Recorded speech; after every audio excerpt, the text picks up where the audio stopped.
Ayan, magandang gabi po sa inyo lahat mga ka-farmer. Let's go farming na po. Pang 18 araw na po na ating mga alagang sisiw. Kanina po nagtimbang ako sa kanila. Meron tumimbang ng 800 to 850. May isa pa nga po mayroon ng 900 grams. Isang guhit na lang po, di 1 kilo na sila.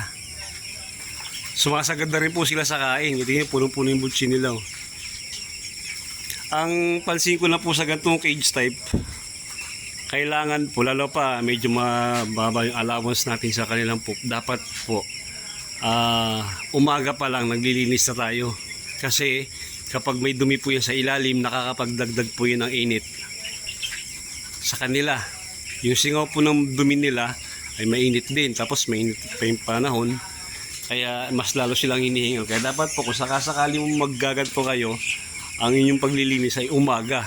Tapos po kung may pagkakataon sa hapon, kudkurin nyo rin sa hapon para hindi sila may stress pagdating naman ng gabi pagtulog nila. Ang maganda rin po sa ganitong klaseng kulungan naman, kasi po doon po sa malaking kulungan, ang nagiging problema ko po, yung mga likod po nila, halala po itong mga cubs, ang likod po niya na halos walang balahibo. Pag nag-aagawan po sila sa feeder, nagbigay ng pagkain, nagkagulo sila. Yung iba pong kasama nila na susugatan yung kanilang likuran. Kapag kinatay ninyo, pag diniris ninyo, kitang-kita po yun. Sino ba namang customer na gusto na may tama yung binili ng manok? Kaya maganda po dito, wala pong tama yung mga likod nila. Ang ganda po. Tsaka malinis po sila. At saka andito lang sila sa tabi ng bahay, di pag nakaupo po ako sa may gilid, makita ko agad kung ano yung problema, kung kulang sa tubig, kung kulang sa patuka, kung merong naiinitan, pwede kayong gumakagad ng paraan para gumanda yung pasok ng hangin. Sa ngayon po, ang kinakain na po nila yung grower. Pellet type na po yung pinapakain ko sa kanila. Kaya tignan nyo yung kanilang mga butse, di punong-puno po palagi. Ilan tuka lang po nila nun, puno na kagad yung butse nila. Tapos dapat po, hindi nawawala ng inumin. Yung maganda na katawan. Maganda na rin po timbang. Ang bilis po ng paglaki nila. Imagine niyo nung 19 lang ay 42 grams lang sila. Ngayon po nasa mahigit ano na po sila. Kulang-kulang 1 kilo na po halos sila. Kaya mapapaaga po yung pag-harvest natin. Halos mayroon pong ibang sisiw ko na tinamaan ng halak. Ito po. Binigyan ko na po sila ng Premoxil. Yan po hanggang bukas Premoxil sila. Pero kahit naman may mga sipon sila, hindi naman hindi po sila iiwan sa paglaki. Ayun po maganda din kapag may prevention.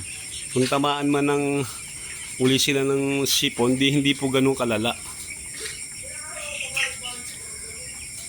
Marami pa pong bakanding layer na ayusin ko pa.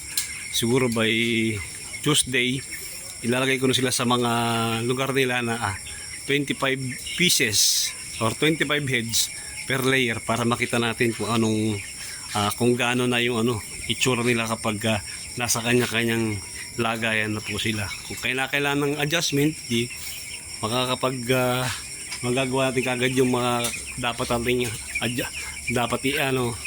iayos para walang maging problema. Lalo po pag malalaki na sila, pag nag 1.5 na po yan, ibang senaryo na po. Kasi medyo pag po kalaki, mas mainit ang katawan nila. Mas prone sila sa sakit, sa stroke, sa stress kapag ganun po sila kalalaki kasi medyo maliit po yung lugar nila eh.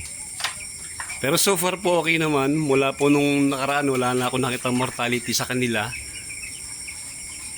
At mukhang maganda ang ating tutubuin pag ganito ng ganito kapag hindi nagbago yung kondisyon nila. Makapag-harvest lang po tayo ng mga 290 pieces po dito eh. Malaking bagay na po. Kaya bantay po lagi yung kanilang pagkain at yung kanilang painom. Nagbibigay pa po ako ng dextrose powder sa kanila. Nagbigay po ako kanina. Baka po bukas ay hindi na. Baka probiotic naman po ibigay ko bukas. Kasi pag pumasok tayo sa 20 days, mga siguro 27 na 26 pwede na akong mag-harvest. Hindi nakapag-flush na po tayo ng antibiotic o yung mga vitamins na inom nila. Maraming salamat po mga ka-farmer. Paki-like naman po yung ating video Paki-subscribe na rin po yung ating channel. Maraming salamat nga pala po.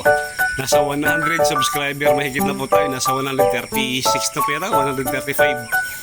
Maraming salamat po sa inyo at sana po mayroon kayo napupulot ng pamamaraan, maayos na pamamaraan sa pagpapalaki ng 45 days sa panonood ng aking mga vlog. Mabuhay po kayo lahat. Maraming salamat po. Happy farming po.